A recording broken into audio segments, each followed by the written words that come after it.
ছয় নাম্বার অনেক গুরুত্বপূর্ণ, ব্যবসায়ী ভাইয়েরা, ব্যবসা করেন কারা কারা হাত তুলে দেখেন তো আমারে। মাশাআল্লাহ, হাত নামান। ব্যবসায়ী ভাইয়েরা, অনেক অসাধু ব্যবসায়ী আছে রমজান আসলে নিত্য প্রয়োজনীয় পণ্যের মূল্য বৃদ্ধি করে দেয়।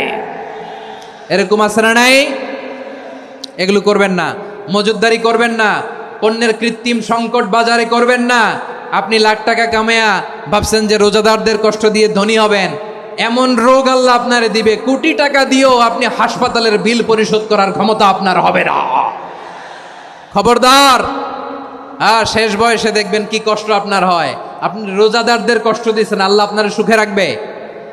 আল্লাহর দোহাই লাগে, আমার ব্যবসায়ী ভাইয়েরা এটা করবেন না। আরব বিশ্বে আমরা দেখেছি, আরব বিশ্বের ব্যবসায়ীরা সারা বছরে ব্যবসা করে, রমজানে ভর্তুকি দেয়।